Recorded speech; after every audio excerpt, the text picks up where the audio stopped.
To make a classic French cherry clafoutis. I hope I said it right. If I didn't, please correct me in the comments below. So just a little bit on it. You can make it with the pits. Traditionally, they say that you want to leave the seeds, the pits inside, but I really don't want to enjoy a creamy cake-like flan cake-like consistency cake and then all of a sudden I crunch down on a cherry pit.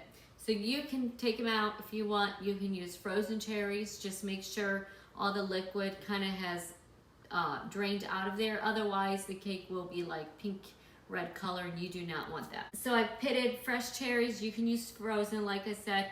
You can also use other stone fruits as well. You can use nectarines, you can use apricots. I made it gluten dairy free with blueberries for my clients with cherries. You can mix half and half. Raspberries, but pears as well would be delicious. A pound of pitted fresh cherry. They are pretty sweet. Occasionally we'll get a few sour ones, but overall they are pretty sweet. So in this recipe, I just cut down the sugar just a little, not by half, but just a little because I don't want a very sweet dessert. Plus I'm kind of switching it up. I'm adding my own twist, of course. I'm adding 3 vanillas in there. So with those added vanillas in there, I don't need as much sugar. Plus this is a fruit dessert, you know, that's pretty sweet. So how we're gonna start this is we are going to, first, what you wanna do is pour your cherries on the bottom of the pan, and you can butter your tart dish at 9 or 10 inch. I sprayed a 10-inch tart pan. You want to use, I would say you want to serve it out of a nice, you can use absolutely the ones that pop out, the metal ones, but I like, you know, the nice white one. So you want to just pour them in here. I've also seen different recipes where you can sprinkle the sugar on top of the cherries. I'm doing it the classic way. And what we're going to do is we are going to, you can whisk it with a whisk or you can use a hand mixer if you would like. I'm just going to start it out with a good hand whisking with the mixer just to cream together the eggs and the sugar so it's smooth. I'm using my sister's farm fresh free range eggs, so you can, you know, of course use your whichever eggs, the 3 eggs, but you'll see it'll be nice and yellow. So let's see if I can add 3 in here. I like to fill things to the max. Perfect. Delicious. Look at these gold orange yolks. Yum, the cake's gonna be beautiful. So I'm gonna add those in there.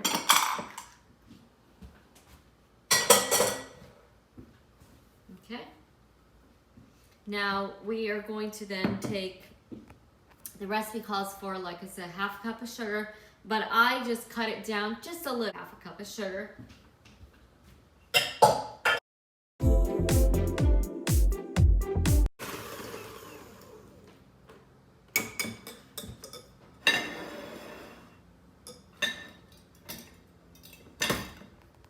Now you want to add a cup of flour and a pinch of salt. So I'm just going to add the salt. And then a cup of flour. You can make this gluten-free, like I said, dairy-free. Really, it doesn't really matter. So I'm just going to...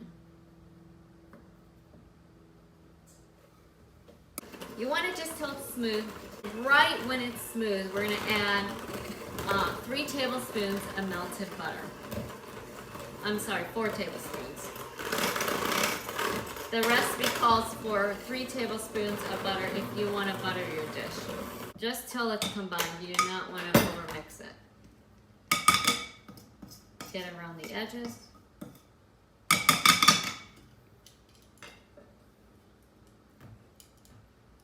I actually can smell the eggs and the sugar together. That little bit of sweetness from that sugar is yummy. Look how gold these look. So then 4 tablespoons of melted butter.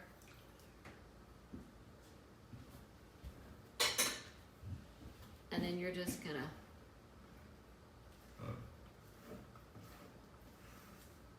stir it in there.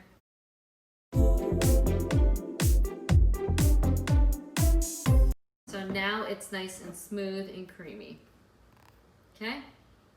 And then we're going to add, I'm going to add my vanillas now. I have vanilla bean extract, and vanilla sugar. And I don't measure, I just kind of add what looks good to me. I love seeing the little vanilla extract, the vanilla beans in there. We're just gonna then add in the milk. A cup of milk. I'm using whole milk.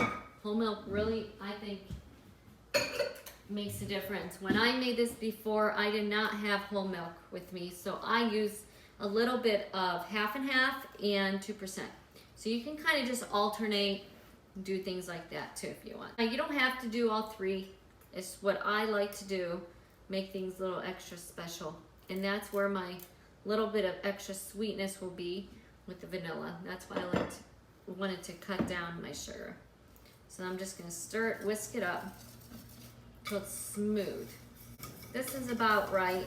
I love this dessert. It's kind of like a flan and kind of like a cake, you know, like a breakfast blueberry type cake. It's a smoothie, it's smooth, creamy consistency.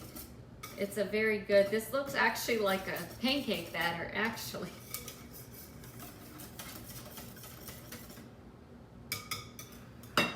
Or a palatine, we call it. That's a crepe.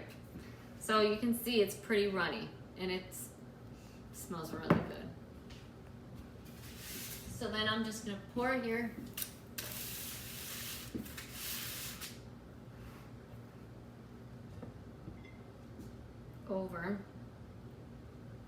Over the cherries here.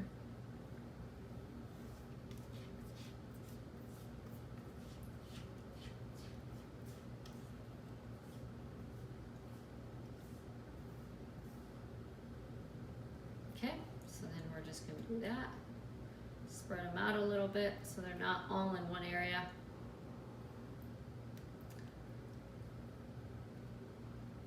Now, some recipes say you can sprinkle a little extra sugar on top if you want. And this recipe that I'm using for the classic, well, my version of it, does not call for that. So I'm gonna pop this in the oven at 350 for about 40 minutes. Please subscribe and comment and question on the comments below. Please subscribe and share it to Tita's Kitchen. Let me know if there's anything that you would like me to make. And really, if you have any questions about this, I would love to hear from you.